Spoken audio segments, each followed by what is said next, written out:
welcome to my vlog. Magandang hapon po sa lahat. Nandito po tayo sa tumana or bakuod ng aking bayaw. Ang bayaw ko na masipag at masikap, kaya siya umaani ng sili na gintong-ginto ang halaga. Kasi po ang halaga ng sili ngayon ng 1 kilo, ito po yung sili niya, yung pinatubo daw po ito na Taiwan. Ay 9 months na po ito, nadaanan na ng bagyo pero nakatayo pa rin.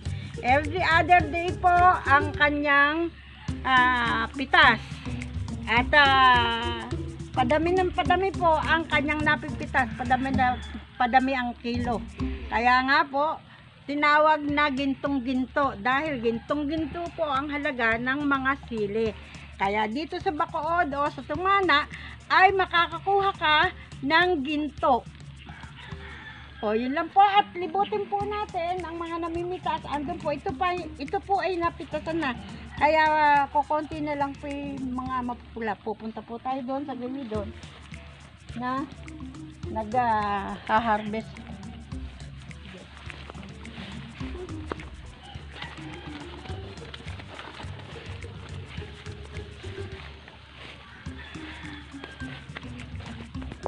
So, ang mga sili niya, nakita niya napakaganda at madami pong bunga.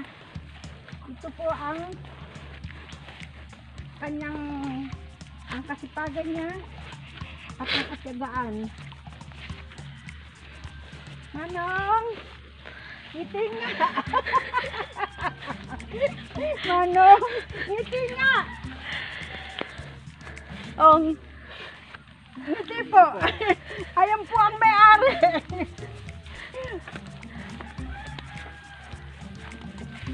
Ayaw pa sabi pa naman.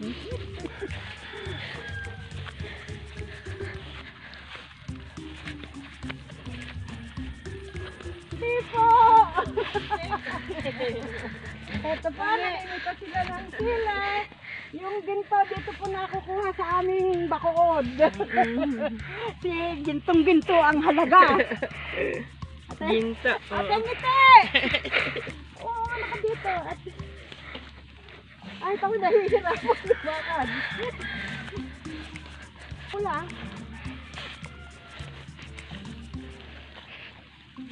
Ito po pinakamagandang dalaga dito. Ito po. Kadaing bunga na. Oh, ayan po. Ang siling pinatubo Taiwan.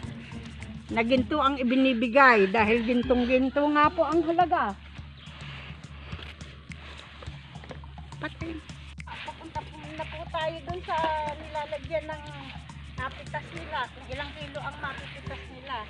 Kaya po, masagana ang aming bagong taon dahil sa gintong-gintong sili. Gintong-ginto ang halaga. Napakamahal po. Mahal pa sa baboy. Okay na. Nakita nyo po, ang daing bunga. Mga ilang pitasan pa po ito. 9 months na raw po ito eh.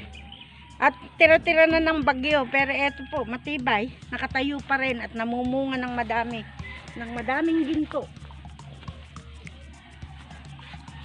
Yan po.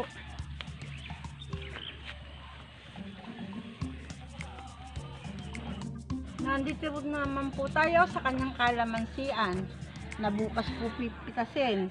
Tingnan nyo po ay napakaganda rin po ng kanyang mga bunga. Ubod ng dae po at saka mataas na siya. Ginagamitan pa po ito ng hagdanan.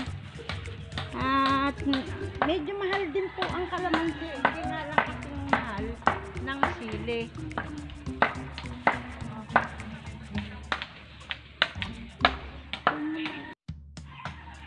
Tingnan niyo po, ang gaganda ng kanilang mga kalamansi. Gusto niyo po ba? Ayan po, kalalaki. Pero ang malaki po sa kalamansi, reject. Ang kinukuha lang po ay yung talagang nagtatagal kasi po pagka malaki na, medyo magulang na po talaga. Hindi na po makaraan.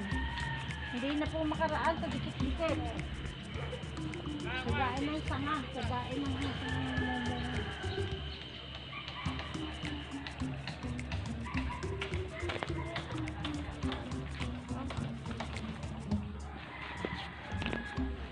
tingnan niyo po. Bunga sa loob.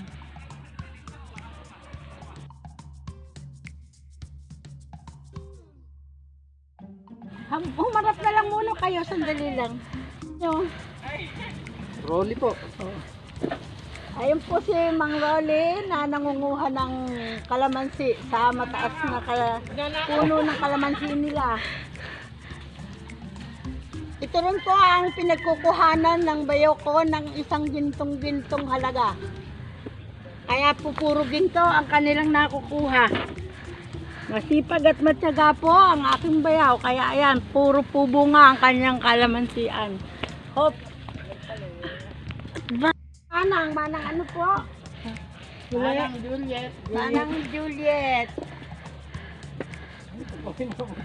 Hindi na po sila makakuha ng hindi nakatungtong o naka-ladder sa kalamansi dahil ang tataas na po ng puno ng kalamansi.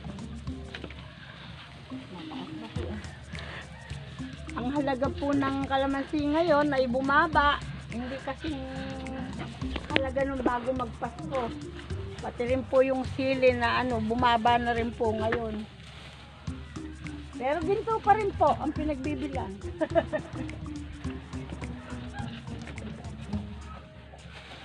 Yan po, kalalaki lahat. Hindi na. Maliit na po kami.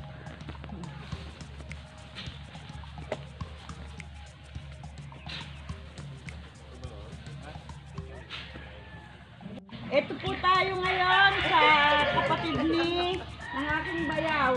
Umanin siya ng kanyang mga gulay. Ito po yung patolang may gilid. Ito po ang may-ari, si Manong Ong kasi Manang Helen. At ito po ang pinakamaganda si Manang Linda. Ganda kasali din po sila sa bukood nila na nasa likod na inaanihan po lagi ng gintong-gintong gulay. Dahil po sa napakamahal ng gulay ngayon, gintong-ginto. Lagi po, araw-araw po ay laging may gulay ditong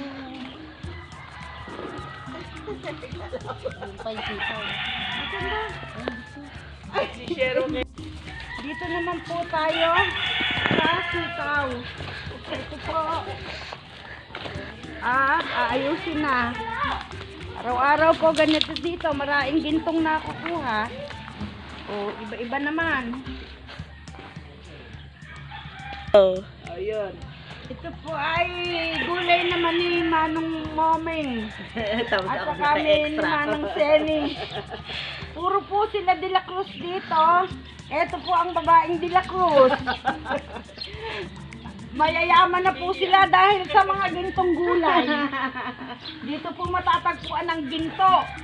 Kasi pagatsaga, Hindi ikaw ang ginto. ay marami silang inaani. Pag mataas po ang bilihan ng kuhanan, ay talagang ginto-ginto po ang kanilang mga natatanggap.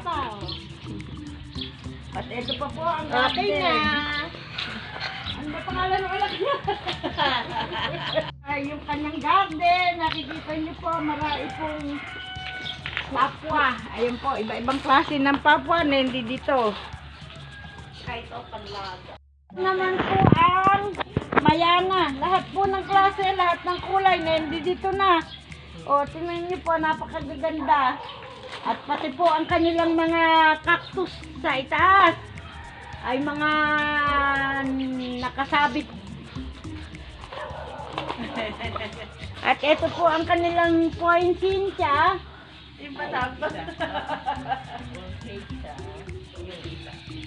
Ito. Tingnan niyo po, napakagaganda ng kanilang Go. monstera. Ayan po, lahat na yan. Ito po ang peanut. Ang kalalaki ng kanilang peanut.